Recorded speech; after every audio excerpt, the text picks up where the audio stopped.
Welcome. My name is Penelope Chatterton. Welcome to Awaken the Dream.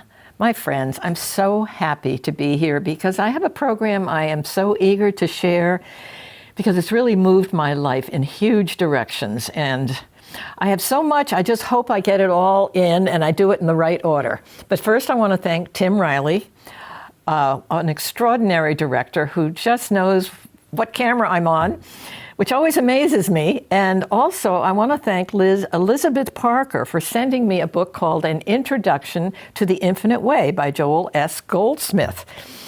It's a how-to book. It's a primer about how do we ever understand the infinite way. We've got 50 books. We have all these lectures. And I'm telling you, there's so much material that to thread your way, this particular book, The Introduction to the Infinite Way by Joel S. Goldsmith, is perfect. And she also, with her husband Marty, sponsor for those who do not have a group, which you can find on this website, goldsmithglobal.org. You can check times when they put on a lecture. They start with a meditation. You get to hear Joel. You finish with a meditation, and you are with countless others. And for many of us, being alone, studying the infinite way is sort of I can't find groups. But in my case, because I do this program, I'm realizing that my groups come with my website. I'm on YouTube. I have a wonderful time getting comments. Actually, if you go to awakenthedreamtv.org, that will take you right to YouTube and everything else. So thank you for joining me today. And my program is called Consciousness of the Presence Gives Liberty and Freedom. Think about that. Consciousness of the Presence gives freedom and liberty. Now, Joel just really wanted his audience to know that they could have barriers to studying the infinite way. Like when I was a kid, so many mystical people were out there and metaphysical people were out there with all kinds of ideas, like mind over matter, mind is God, mind over evil. I mean, they were really, and Jesus, we're waiting for him.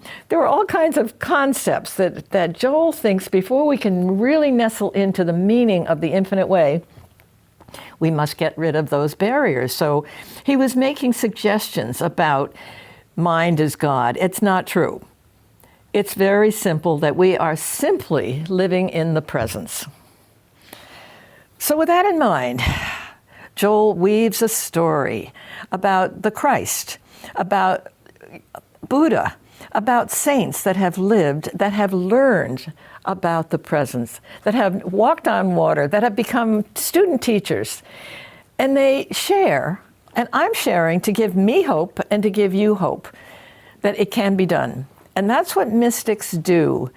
Mysticism is so pure. It's so simple that it can get beyond us. It's simply remembering the nature of God, which is what Joel takes us right to. What is the nature of God? And Joel wants us to know that realizing the presence is the job. Now, we all meditate, we all pray, we all find ways to figure out how can I walk with this companionship every minute of every day and every night and wake up and remember. Well, that's why this program about this particular London class, he did this in 1964. And one of the things that didn't dawn on me until later was that was the year that he passed away. He was born in 92. I think he was in his early 70s. And it's so interesting that he was talking to his class about coming into a room to hear him in an evening, saying, it's just a room. There's nothing in this room. You come in, and what are you going to bring with you? If you don't bring anything, there's nothing. So he said, if you can really understand that, what you bring in, you take out, what you cast on the water, the bread you cast on the water is yours. You have a full heart with seeing your neighbor lovingly and as yourself and as one with you.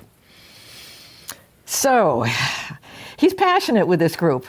And he's he's quite the taskmaker. I mean, he just said, you don't have to come back to the next class if you actually get this. But getting the realization and the presence of God and understanding that it is quite a workout. I'd like to think that you set it free in the morning and it stays with you all day, but I'm getting it that we get sidetracked. We came into a dimension, as they say, mind is God, where we feel separate from God. We're victims to that. We were born into separation. We have all of this stuff going on. We have evil, we have killing, we have wars, we have disease, we have greed. We thought it was okay. That's what we were supposed to learn. This is the schoolroom of earth. It's not true. All there is one power, omnipresence. So if we are separate from God, then we'll see all of this other stuff.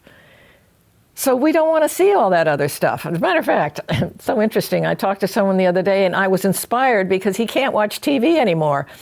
And I'm thinking to myself, other than the Golden Girls and Andy Griffith, I'm having a hard time seeing the chaos and the killing and the hate. It's something you don't want your soul to have to. I mean, I want to know what's going on, like Yahoo will tell me, and I get the gist. But it's very hard if you're sensitive and you have a soul that takes it all in. You want to sleep at night. And you want to be cheerful, and you want to see the Christ in your enemy. Now, Joel is first, we know we can see the Christ in our friends. That's a piece of cake in our families. But then Joel makes this point about how do you see the Christ in your enemies? He says, you know what? You can't. What you can do is know that the grace of God within you, the presence, can do it for you. I like that. Because I've got a few folks that I have to be cheerful about and try and forgive. And when I call on God to do it for me, it's not that it takes me off the hook, but in a sense, it makes me feel better that the grace of God, which is what I've got, what we've all got, we all came in with grace. We can forgive enemies, we can do anything we want, and we can find a mission.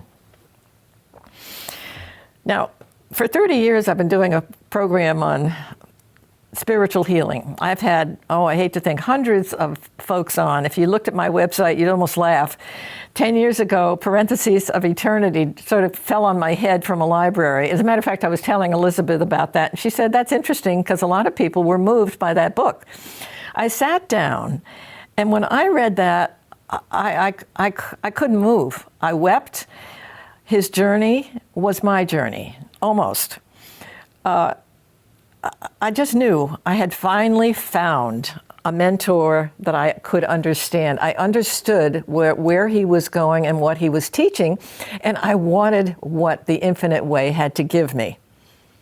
So I think I've read 50 books. I'm not sure. I've been at it for about 10 years, but again, I think I was even teaching doing the show in a school before we moved here. So it's been a while. So trying to remember that Jesus is not coming back because he never left. The Christ has never left. That's one of those myths for those barriers that we really have to understand. And if we don't understand those, how can we be open to the mystical nature of the God within? And of course, what does that mean? Is the still small voice is our companion. Every hunch, every idea, every space.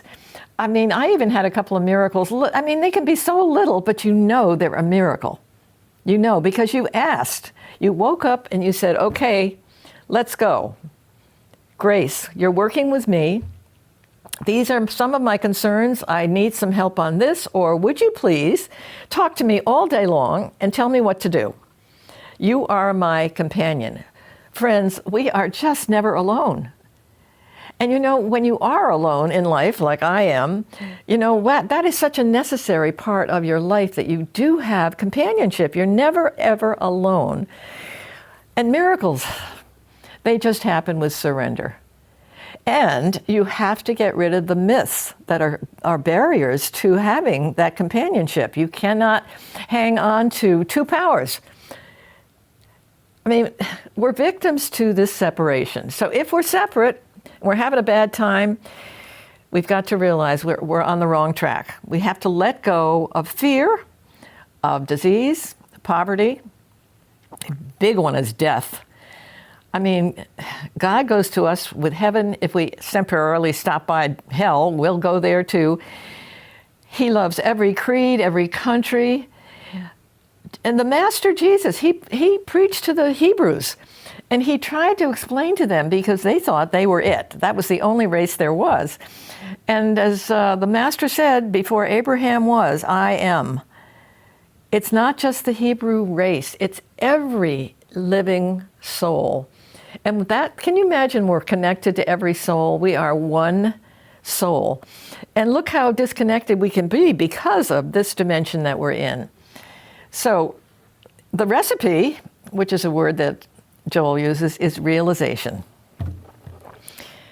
Realize the nature. Wherever you are, check in. Just remember it, feel it. I mean, Joel even said he felt sometimes a little tap on his shoulder or on his head. And I get a deep breathing that I didn't plan on. All of a sudden, it seems to come out of nowhere where I feel like, oh, I'm being said hello to, which I love that.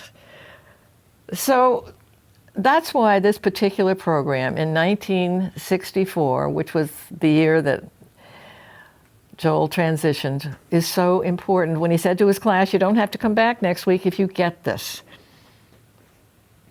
Now, Gautama the Buddha, and those who run away, those who feel like they need to go find something in this world because they don't like what they see. They go out, they look at all of the sins of the world, and they're confused. It's like, now what? Now with Gautama, he sits under the Bodhi tree, and all of a sudden it hit him. It hit him. I have God, I have perfection, I have everything. I can let go of all of this other worry. And Joel, my gosh, Joel always says about Jesus says, of myself I can do nothing. If I speak of myself, I am witness to a lie. The Master Jesus said, it's not about me. What I do when I heal is I just see the presence in everybody. And Joel said, that's what happens to him. If someone comes to him for help, he sees their presence. And that is healing. And healings happen. And they're miraculous. And they can be easy. And I think when you get on this path, you will find growth. You will find change. You'll find, I'm having hope that I'm getting better at it. Also, I think Paul said, he hadn't fully attained God. A lot of folks haven't, but everyone's on the path working hard to get there. I mean, Jesus got there, Buddha got there. I think Meister Eckhart got there. I mean, the mystical writings throughout this world, the reason, by the way, that mystics write or preach is they have to give you hope. It's not that they're carrying on about themselves. Look what I can do. Look who I am. Aren't I something? The bread on the water comes back. The heart is full with sharing. Whether you write, whether you preach, any form of seeing the Christ in another. And if you don't even have to open your mouth, you have to just see it. And here's another interesting clue from this book. He said, near the end of this lecture, if you would take, folks, 1 week, just 1 week, challenge yourself. Go out into the soil of your life. Go into hospitals, go into prisons, get on a bus. Make a point of looking at everyone you see and be sure you let them see that you're looking at them and send them the Christ message. Send them love. You don't have to say anything, you can say anything, but for 1 week, he said it would be life-changing. So I love that. Wherever you go, and there are plenty of places where people will love to smile back at you because they need it too. So the infinite way is, Joel Goldsmith was a retailer. And he was trying to find God. His mother always said, you got to find God. And he did, he had his healing with Christian Science. His father was healed. That got him very much into the Christian Science church, the mother church. He was a reader. And he thrived on that. And he was in and out of doing well with it. But then he noticed politics. And that's why an invisible world is so different from a world where you've got one-upping, you've got people you could hear backbiting behind scenes. He knew that he was channeled the infinite way. He was the messenger. He was given the infinite way. And he knows it's simply invisible. We're all invisible. And I love that. And I know it firsthand because of my experience out of my body. And I always hesitate to say this, but I had a dog that I loved more than life for 7 years. And when I put Miranda down, I didn't think I'd survive it. I honestly wept forever. I didn't realize it would hit me that hard. And then 6 days after her death, I turned over because I was very uncomfortable. And out of my back lifted a 2-foot spirit. So Miranda's gift to me was, yes, I'm alive. I'm invisible. I've lost 2 sisters, and I had one come to me saying, and it was so interesting, she held up a pair of toe shoes, because I was a toe dancer, and a loaf of bread, which you could smell. She was a chef, and just said, I want to tell you I'm alive. I'm fine. So you'll find mystical things happening to you when you think, I'm going to realize God right now. The nature of God is what this whole infinite way is about. It's the nature of God. Now, if you were a branch on a tree, and I'll go over to this other camera because I want to share this. If you're a branch on the tree and you're not receiving from the source, you can wither and you can die. Now, if you're a branch on the tree and you're receiving from the source, the heavenly riches come to you. Everything comes to you, and you don't ask for it. Now, I wanted to make that point. Because Joel says, gee, people write to me, they want a relationship, they want money, they want this. He said, that's not the way it goes.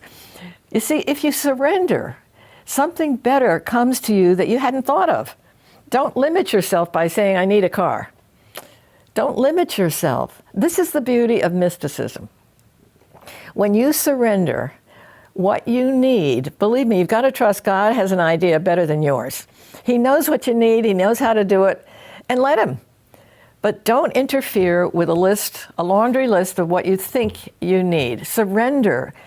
And remember that you are invisible. And listen to that still small voice, because even hunches, I mean, you might wonder, gee, where did that come from? I don't think I thought that.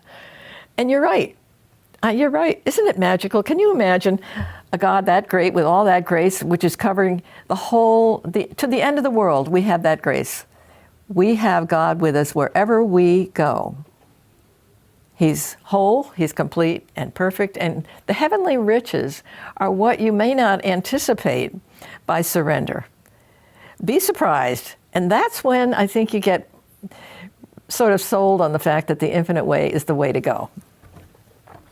I had a Christian Science father, and I was blessed with practitioners in the 1800s, my grandparents. And there were some unfortunate things that happened, but you know what? Around the dinner table, even though my Methodist mother didn't care for it, I learned some metaphysical concepts about God and purity, and not accepting the fact that I was ill or there was something wrong in my life. And again, we have to surrender. And you know, it doesn't mean you don't go to doctors if you need one, because the hunch can tell you you need to do this. This is where you need to go. So don't think I'm suggesting you don't do certain things. Let the still small voice guide you on where you are headed. It's magical. So I'm touched by the fact that I noticed the class was 1964. And I'm touched by the fact that my grandparents and father, you know, they planted seeds in my head.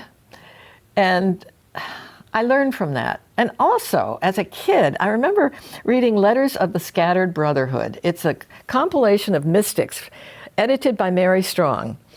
And you would not believe how amazing it is. It's the infinite way. And at the bottom, all these mystics have something to say, and they all have the same message. And they're all teachers. And if you ever want to confirm that they need to share, because they need the hope of what comes back to them as student teachers, and they want you to have help and hope that you're okay and you'll be okay and you are okay. God is with you to the end of the earth. Before Abraham was, I am. The big I am that. And you know, try to rest and breathe and feel the presence. Now, when I feel it and I'm stressed about something, what I look for is my body to relax. All of a sudden, surrender. All of a sudden, it's like the stress is gone. I am not alone. And when you feel that, what a comfort, what a gift, what grace. I mean, you just can't beat the gifts that we've been given. So my friends, I'm so happy to be here today because this mission for me, with the I've lost a lot. I lost a husband at 26 and I had 2 kids and it was like a loss for 3 of us. And I don't know what I would do without sharing what I needed to share to survive and to be okay. Because, you know, I can weep a lot over all kinds of loss, but that's okay too. I have a right to that. But what comforts me is I was given this awakenthedreamtv.org. I was given this because I vibrated to it. The Christian Science hit me. Just that first book, The Parenthesis in Eternity, it just blew my mind. And I'm so thrilled that Liz and Marty, her husband, are doing this group for those who, if you go to that website, goldsmithglobal.org, you will get instructions as to when it meets. You can have a mobile phone, you can use a computer. I'm so untechnical and scary. I scare my kids. I don't know. I don't want to learn anything at this age. Aren't I brave? But you can find a way to connect and you can be with others. And there's something about being with others in a group when you can't find one. Because you know what, to be honest with you, if I tell some of my friends what the Infinite Way is about, they sort of laugh, say, okay, sure. Because it can sound far out to folks who are in this dimension where, you know, they're seeing all that they're seeing. It's hard to tell them that you have heavenly riches if you dare to go deep enough and share and accept the fact that you have everything. You don't have to go to all these other places and fear. You have to surrender to the still small voice. Listen up, as they say. And if you can find a way to write, to teach, do a movie. I mean, I'm not good at suggesting creative ways. Do a painting where you show loving one another, because that's the ticket to paradise. And you'll never, ever, ever lose the grace of God within you. The minute you came in, you didn't come in alone. It's recognizing, it's identifying, it's recognition. Recognize, I love that word. And consciousness of the presence leads to freedom and liberty. So there you go. Consciousness of the presence, moment to moment, every single day and night. And that takes discipline. But once you see how it works, man, walk on water a few days. It's unbelievable. It's fabulous. So thank you. Thank you for listening to me carry on here and find a way to share and love thy neighbor and ask God to love your enemies if you can't do that. And thank you for joining me on Awaken the Dream. And we will talk to you again soon.